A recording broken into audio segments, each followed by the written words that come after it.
السلام علیکم ورحمۃ اللہ۔ دشمن احمد پہ شدت کیجئے، ملحدوں کی کیا مروت کیجئے، غیظ میں جل جائیں بے دینوں کے دل، یا رسول اللہ کی کثرت کیجئے چرچا انہی کا صبح و شام، جانے کافر پر قیامت کیجئے۔ حضرات محترم، آج ہم اس آڈیو میں میلاد النبی صلی اللہ تبارک و تعالی علیہ وسلم پر جو اعتراضات کیے جاتے ہیں ان کا جواب لے کر کے حاضر ہوئے ہیں۔ ہم نے اپنی پچھلی آڈیو میں اپنے ناظرین و سامعین کے لیے دو اعتراض کے جواب دیے تھے۔ پہلا اعتراض جو لوگ کرتے ہیں کہ میلاد کا معنی کیا ہے، دوسرا اعتراض کہ ہم میلاد کیوں مناتے ہیں۔ اب ہم تیسرے اعتراض کا جواب لے کر کے حاضر ہوئے ہیں۔ جیسے ہی ربیع النور شریف کا چاند نظر آتا ہے، کچھ لوگ ہوتے ہیں جو نبی پاک صلی اللہ تبارک و تعالی علیہ وسلم کی میلاد سے چڑ رکھتے ہیں، ان کے پیٹ میں جلن ہونے لگتی ہے، عجیب سا ماحول ان کی یہاں پیدا ہو جاتا ہے۔ میلاد ہم مناتے ہیں، پیسہ ہم خرچ کرتے ہیں، لائٹنگ ہم کرتے ہیں، جھنڈے ہم لگاتے ہیں، پتہ نہیں ان کو کیوں پرابلم ہوتی۔ آتے ہیں بھولے والے سنی عاشقان رسول کے پاس، او بھائی یہ آپ میلاد مناتے ہیں، یہ کہاں لکھا ہوا ہے؟ قرآن میں کہاں ہے؟ حدیث میں کہاں ہے؟ کیا پہلے صحابہ کرام نے منایا تھا؟ کبھی نہیں ہوا تھا، ایسا کیوں کرتے ہو؟ اس طریقے سے سوالات کرتے ہیں بھولے والے سنی عاشقان رسول، جو قرآن سے ناواقف ہوتے ہیں، جو احادیث سے ناواقف ہوتے ہیں، جن کو پتہ نہیں ہوتا ہے، وہ خاموش ہو جاتے ہیں اور آ کر کے ہم سے معلوم کرتے ہیں۔ تو ہم ان لوگوں سے کہنا چاہتے ہیں کہ بھائی آپ ان ان پڑھوں سے، ان لوگوں سے کیوں معلوم کرتے ہو کہ میلاد النبی کہاں لکھا ہے، میلاد النبی منانا کہاں لکھا ہے، حدیث پاک میں کس جگہ لکھا ہے؟ آؤ نا عالم دین کے پاس، آؤ نا علماء کی بارگاہ میں، آؤ نا مفتیان نظام کی بارگاہ میں، وہ بتائیں گے کہاں لکھا ہے۔ اعتراض کرتے ہو تو اعتراض کم از کم ایسے بندے سے تو کرو جس سے جواب ملے۔ اب ایک اور اعتراض سمجھیں آپ، آج کی اس آڈیو میں ہم اعتراض لے کر کے لوگ کہتے ہیں کیا عید میلاد النبی منانا قرآن سے ثابت ہے؟ یہ اعتراض کرتے ہیں کہ عید میلاد النبی منانا قرآن سے ثابت ہے۔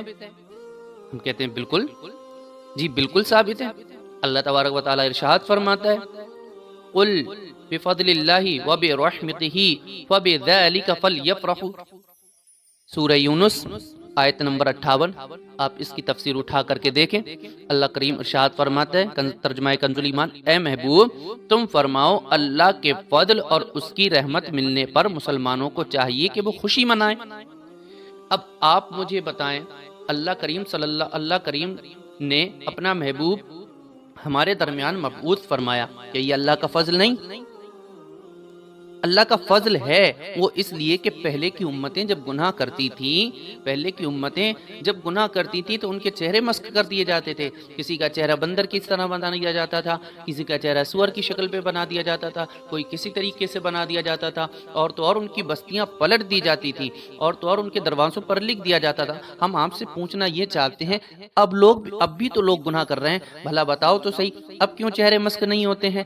اب کیوں دروازوں پر نہیں لکھا جاتا ہے؟ اب کیوں بستیاں نہیں الٹی جاتی ہیں؟ تو جواب یہی ملتا ہے کہ اللہ کے محبوب کی وجہ سے۔ ہم نے کہا جب اللہ کے محبوب کی وجہ سے تو یہی تو اللہ کا فضل ہے، اور رب قرآن میں کہتا ہے کہ جب اللہ کا فضل ملے یا اس کی رحمت ملے تو خوشی مناؤ، اور اللہ کا فضل محبوب کی شکل میں ہم کو ملا ہے تو ہم خوشی مناتے ہیں۔ اچھا اب بات آتی ہے کہ اللہ کے محبوب کا ملنا یہ اللہ کا فضل ہے، اور اللہ ارشاد فرماتا ہے اللہ کے فضل اور اس کی رحمت ملنے پر خوشی مناؤ۔ تو اللہ تبارک و تعالی نے فرمایا اس کی رحمت، اللہ کی رحمت ملے تو تم خوشی مناؤ۔ تو کیا نبی کریم صلی اللہ تبارک و تعالی علیہ وسلم اللہ کی رحمت ہیں؟ تو اس کا جواب خود قرآن کریم نے ارشاد فرمایا ہے۔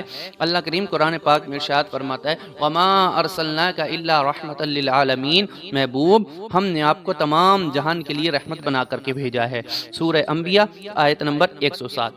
اب اللہ نے قرآن میں خود ارشاد فرما دیا کہ محبوب ہم نے آپ کو تمام جہان کے لیے رحمت بنا کر کے بھیجا ہے۔ تو اللہ کے فضل اور اس کی رحمت ملنے پر، اللہ کا فضل بھی ملا، اس کی رحمت بھی ہمیں نبی پاک صلی اللہ تعالی علیہ وسلم کی شکل میں ملی، تو ہم کیوں خوشی نہ منائیں؟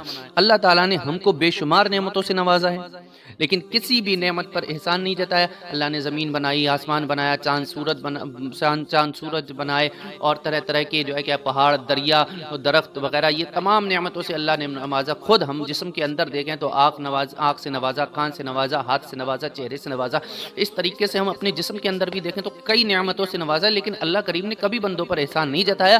لیکن جب باری آئی اپنے محبوب پاک صلی اللہ تعالیٰ علیہ وسلم کو دنیا میں بھیجنے کی، مبعوث فرمانے کی، تب رب کا قرآن خود کہتا ہے لَقَدْ مَنَّ اللَّهُ عَلَى الْمُؤْمِنِينَ إِذْ بَعَثَ فِيهِمْ رَسُولًا، سورہ آل عمران آیت نمبر 164 میں ہے۔ اللہ پاک ارشاد فرماتا ہے بے شک اللہ کا احسان ہوا مسلمانوں پر کہ انہی میں سے ایک رسول بنا کر کے بھیج دیا۔ اللہ تبارک و تعالیٰ نے جب اپنے رسول کو اس دنیا میں مبعوث فرمایا تب احسان جتلایا۔ تو حضور صلی اللہ تعالیٰ علیہ وسلم ہمارے لیے اللہ کی رحمت بھی ہیں اور اللہ کی وہ عظیم نعمت بھی ہیں جس پر احسان کا اظہار کیا گیا ہے کہ میرا محبوب اس دنیا میں تشریف لا رہا ہے، تم اس پر خوب خوشیاں مناؤ، کیونکہ ان کے نور سے پوری کائنات روشن ہوگی، پوری کائنات جگمگا جائے گی۔ اعلیٰ حضرت فرماتے ہیں چمک تجھ سے پاتے ہیں سب پانے والے، میرا دل بھی چمکا دے چمکانے والے، برستا نہیں دیکھ کر ابر رحمت، بدوں پر بھی برسا دے برسانے والے، تو زندہ ہے واللہ، تو زندہ ہے واللہ، میری چشم عالم سے چھپ جانے والے۔ رامی القدر سامعین اکرام، آج کی اس آڈیو میں اتنا ہی۔ انشاءاللہ پھر اگلی آڈیو میں ہم ایک اور نئے اعتراض کے ساتھ آپ کے سامنے حاضر ہوں گے، اور آپ عاشقان رسول سے گزارش ہے ایک خوب شان و شوکت کے ساتھ، لائٹنگ، جھنڈوں کے ساتھ میلاد مصطفیٰ جائز طریقے سے جیسا بھی ہو سکے زیادہ سے زیادہ منائیں، اور زیادہ سے زیادہ میرے کریم نبی صلی اللہ تعالیٰ علیہ وسلم پر درود پاک کا اہتمام کریں، نمازوں کی پابندی کریں، خاص طور سے ان 1 تاریخ سے 12 ربیع الاول شریف تک زیادہ سے زیادہ درود پاک کی کثرت کریں، اور جلوس نکالیں تو ادب و احترام کے ساتھ جلوس میں شامل ہوں، درود پاک پڑھتے ہوئے شامل ہوں، باوضو ہو کر کے شامل ہو۔ حضرات محترم، اس ذریعے سے ہم کو میلاد مصطفیٰ صلی اللہ تعالیٰ علیہ وسلم کی برکت بھی حاصل ہوگی، اور کریم آقا صلی اللہ تبارک و تعالیٰ علیہ وسلم کی نظر رحمت بھی ہوگی۔ سنا ہے آپ ہر عاشق کے گھر تشریف لاتے ہیں، میرے گھر میں بھی ہو جائے چراغا یا رسول اللہ۔ السلام علیکم۔